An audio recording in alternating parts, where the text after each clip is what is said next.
Live from our 7 Tasmania studios, your nightly news with Louise Huber begins now. Good evening. In a move slammed by critics as disgraceful, undemocratic and a dark day for the state, Premier Jeremy Rockliff will introduce new legislation to fast-track the Macquarie Point Stadium. It means abandoning the current planning process, paving the way for construction to potentially begin as early as Christmas. No stadium, no team, no more project of state significance process. We are bringing forward enabling legislation into the Parliament to ensure that we can get this stadium built. In a bold move, the Premier announcing the government will fast-track the Macquarie Point Stadium, introducing legislation bypassing the current Tasmanian Planning Commission's process, which was expected to deliver its decision in September. Today is a line in the sand, and today we move forward. It follows multiple scathing reports, labelling the development overbearing and unrealistic. There are issues that we need to do with, and of course with the enabling legislation will be conditions attached as well. The decision igniting fierce backlash, with critics calling it gutter politics and a dark day for the state. It is a disgrace that Jeremy Rockliff is going to ram through this legislation, a corrupted process, over the top of the planning and the Tasmanian people's views. Why are we rushing this through Parliament when we don't have the benefit of an independent expert analysis of the clear issues that have been identified here for this stadium at this site? People can submit feedback on the stadium until May 8. Then the legislation itself will be put out for public consultation before being introduced into Parliament in June. I think the stadium, it certainly has our support and we'll support it through the Parliament. While it's expected to pass the lower house, the government will need to sway at least 2 independents in the Legislative Council. If there's one thing my Legislative Council colleagues don't like, it's bad process, and this is an appalling process. I would not be doing this if I didn't think that this is best for Tasmania. An empty lot and a government done waiting. Lily Thompson, 7 Tasmanian News. A high-speed crash on Hobart's eastern shore has left several people in hospital, including a teenage girl. 2 vehicles collided along the East Derwent Highway at Gilston Bay last night, just before 11 o'clock. A total of 7 occupants were in both vehicles. Police are still investigating, but believe speed was a major factor. They're calling on anyone with information to come forward. And locally, Labor candidates are spruiking what proposed changes to the home guarantee scheme could mean for Tasmanian first-time buyers. If re-elected, it will scrap income and placement caps, saying the move will decrease the average saving time for a deposit from 11 years to 3. This means more people will be able to get into home ownership sooner under a re-elected Albanese Labor government. Not all young Australians are privileged enough to have the bank of mum and dad, and this policy will mean that they too will be able to get into the first home, get the keys. The proposed policy shift will lift the purchase price cap to $700,000 in Hobart and $550,000 elsewhere. 4-legged friends have gathered in solidarity for an iconic local animal, with the inaugural Wine and Wolf's Walk raising vital funds for the Save the Tasmanian Devil appeal. All proceeds going towards research and a vaccine for the devil facial tumour disease. Embarking on a 2-kilometre trek taking in the Coal River Valley, poochers pounding the track for the inaugural Wine and Wolf's Walk to save the Tasmanian devil. They are critically endangered, so whatever we can do to focus attention on saving the Tassie devil is just vitally important. Most stayed the course, others needed help reaching the finish line. The 4-legged friends and their owners then finishing up at Wobbly Boots Vineyard.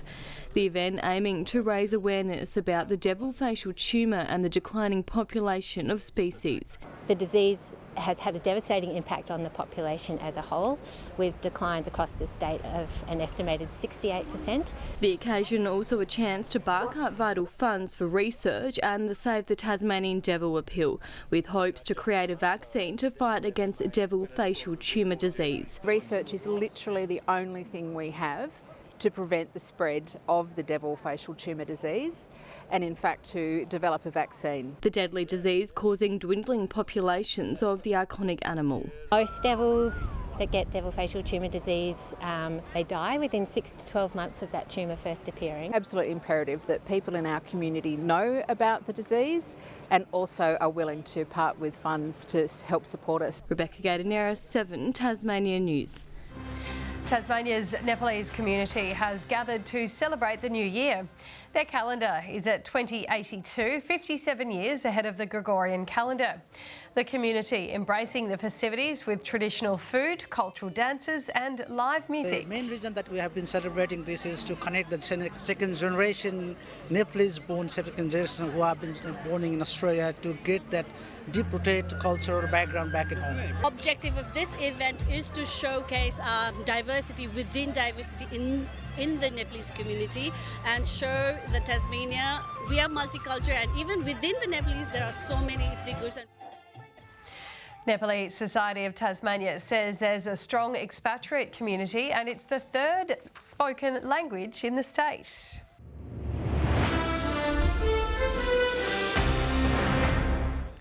To NBL1 South, where a Tassie young gun has shot a heart-stopping thriller on the buzzer to lift the Northwest Thunder to victory. While it's more soul-searching for the Launceston Tornadoes, still hunting their first win of the season.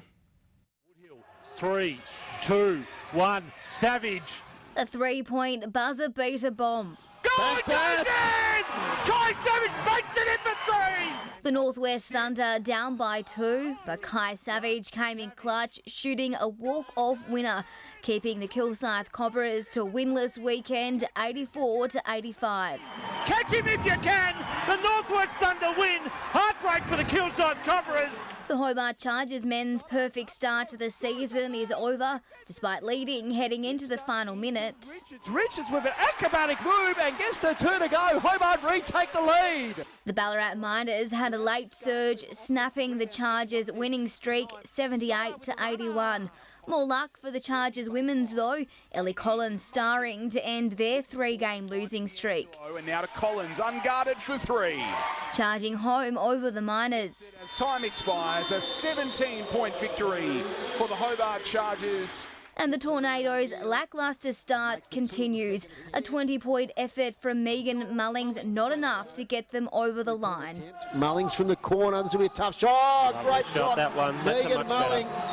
The Tawns still hunting for an elusive first win. Up next, a big battle in second place Geelong United. Victoria Risto, 7 Tasmania News. Good evening. Hobart and Launceston both 25 today, 20 in Devonport and 22 in Burnie, with temperatures 2 to 6 degrees above average and up to 8 degrees in the northeast. A warm day on Flinders with the state's high of 29, a lovely 27 in St Helens, 26 at Friendly Beaches, Grove and Ouse both 25, 23 for King Island and at Smithton, Lowhead 22, 19 at Laiweenie and also Strawn. A band of cloud approached from the southwest of Tasmania today as high cloud blanketed the state this afternoon. Cloud extends from the southwest of WA, where embedded thunderstorms persist throughout the Bight and over Tasmania. Tomorrow, the cold fronts will clear to the east of the state as a ridge of high pressure pushes further to our south. Northeast to southeasterly winds reaching up to 30 knots about the west, southwesterly swells increasing to 3 metres. We have a strong wind warning for coastal waters between Low Rocky Point around to Tasman Island tomorrow. An early shower or 2 in Hobart, 16, much the same in Dover, 15. A couple of showers in Ouse with 18 there. Showery also towards the north, 20 the maximum in Launceston, Devonport 19, 17 in Scottsdale. A 50% chance of showers in Burnie 19, fine and sunny in Strawn 20, becoming wet and windy in Stanley, 18's the top. Showers are likely to ease in St Helens and Swansea with 16 there, but a few showers falling in Ross with 16. Mostly fine after some morning fog on Tuesday. Wednesday, light showers about the west, otherwise mostly fine. And on Thursday, possible light showers continue about the west. To mainland conditions now for Monday. 27 and mostly sunny in Canberra tomorrow. Sydney and Brisbane also 27 with showers, 33 and plenty of sunshine in Adelaide. Another cloudy evening, Hobart 16, Launceston currently 19 and 19 also at Devonport. Now those cloudy conditions tonight, it will make it pretty tricky to catch a glimpse of the pink moon, Lou. And that's all your news for this Sunday. Thank you for joining us tonight. Enjoy the rest of your evening and stay safe. Good night.